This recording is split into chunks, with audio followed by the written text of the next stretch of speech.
नमस्कार दोस्तों, कैसे हो आप सभी। आशा करता हूँ कि आप सभी अच्छे होंगे। आज आपके लिए बहुत ही दिलचस्प कहानी लेकर आया हूँ जो आपको पूरी सुननी चाहिए। मेरा नाम रंजीत है और मैं कर्नाटक का रहने वाला हूँ। मेरी शादी को 6 महीने हो गए हैं।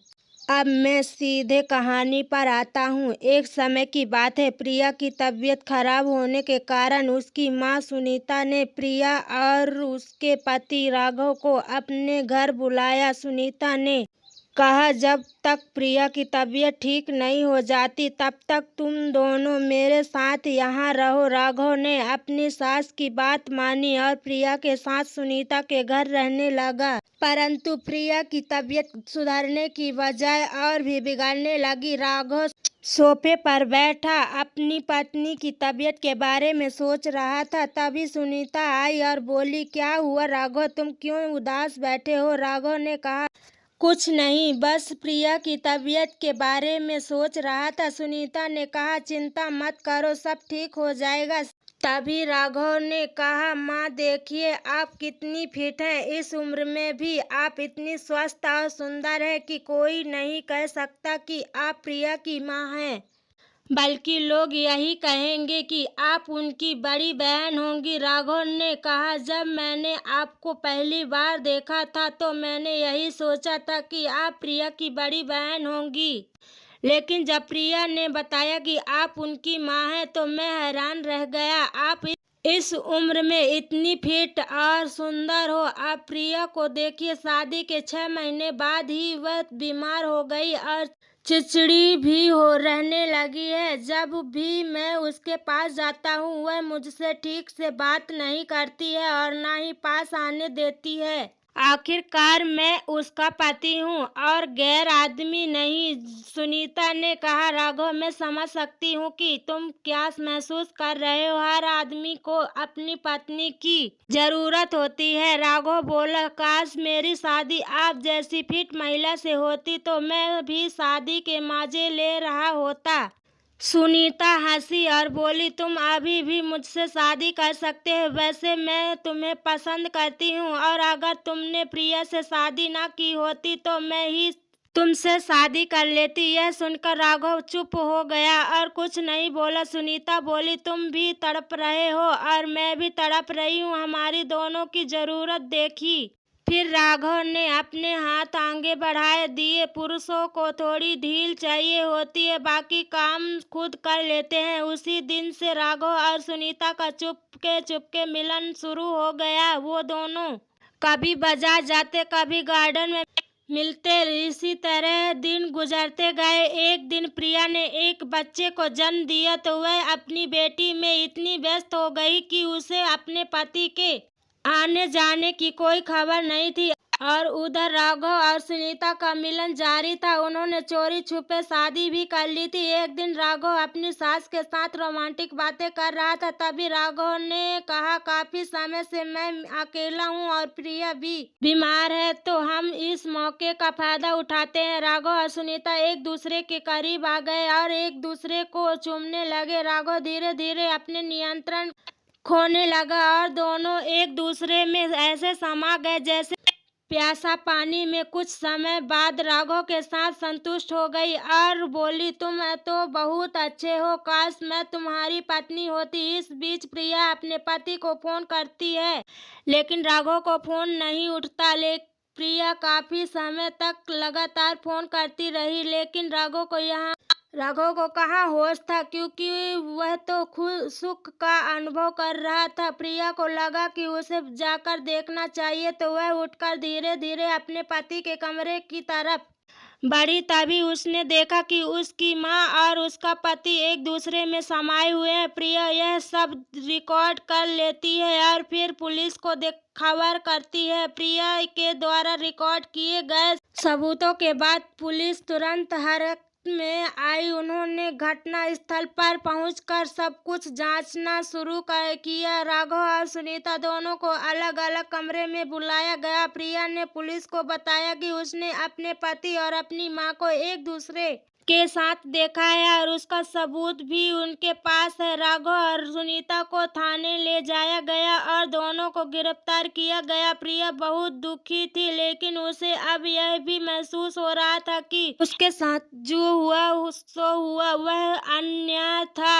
वह अपनी मां और पति को दोषी मान रही थी, लेकिन उसे यह भी समझ में आ रहा था कि इस सब में उसकी भी कुछ गलती हो सकती थी, क्योंकि वह अपने रिश्ते की अहमियत को न समझ पाई थी। जांच के दौरान राघव और सुनीता ने अपनी गलती स्वीकार की और बताया कि उन्होंने अपनी जिंदगी की अकेलापन और एक दूसरे के प्रति आकर्षण के कारण यह सब किया। ये दोनों अब पछता रहे थे, लेकिन प्रिया का दिल टूट चुका था। प्रिया ने बहुत सोचा समझ कर फैसला लिया कि उसे अपनी जिंदगी आगे बढ़ानी चाहिए। उसने अपने माता पिता से संपर्क किया, लेकिन अब वह उसने दूर रहने का फैसला कर चुकी थी। प्रिया ने अपनी कड़ी मेहनत और आत्मनिर्भरता से अपनी जिंदगी को फिर से संजोने की ठानी और कहानी के अंत में प्रिया को यह एहसास हुआ कि जिन रिश्तों पर सबसे ज्यादा विश्वास करती थी वही सबसे बड़े धोखे का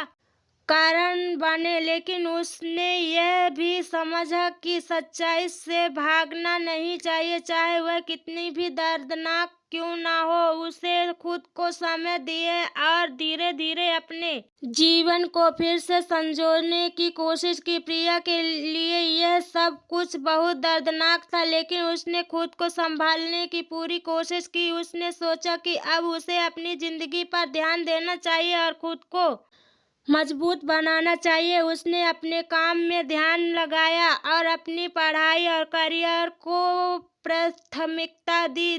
प्रिया ने तय किया कि अब वह किसी भी रिश्ते में अपने आत्मसम्मान और आत्मनिर्भरता को कभी न खोए।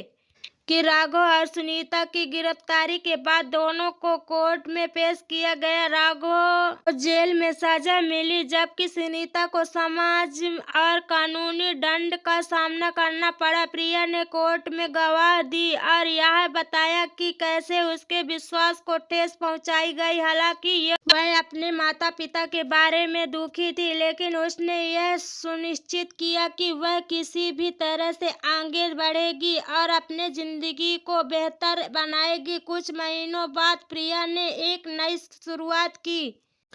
उसने अपनी पढ़ाई पूरी की और एक अच्छी नौकरी हासिल की। अब वह अपने पैरों पर खड़ी थी और खुश रहने का प्रयास कर रही थी। वह जानती थी कि उसके रास्ते में कई मुश्किलें आएंगी, लेकिन उसने इन सभी मुश्किलों को पार कर लिया था। प्रिया ने फैसला किया कि वह कभी भी अपने आत्मसम्मान को छोड़कर किसी के लिए खुद को नीचा नहीं महसूस कराएगी। वही दूसरी ओर राघव और सुनीता अपनी सजा पूरी करने के बाद समाज में घृणा आलोचनाओं का सामना कर रहे थे। राघव को अपनी गलती का एहसास हुआ, लेकिन अब उसके पास प्रिया से माफी मांगने का कोई तरीका नहीं था। सुनीता ने भी अपनी हरकतों पर पछताया और लेकिन वह जानती थी कि प्रिया कभी उसे माफ नहीं करेगी। प्रिया ने समय के साथ अपने दिल सब कुछ निकाल दिया। उसने यह सीखा कि अपने दुख और गम को छिपाने से कुछ नहीं होता, बल्कि उन्हें स्वीकार कर आगे बढ़ना जरूरी है। उसकी जिंदगी अब नई दिशा में आगे बढ़ रही थी। प्रिया ने अपने जीवन के इस नए अध्याय को खुशी, आत्मसम्मान और प्यार के साथ जीने का फैसला किया।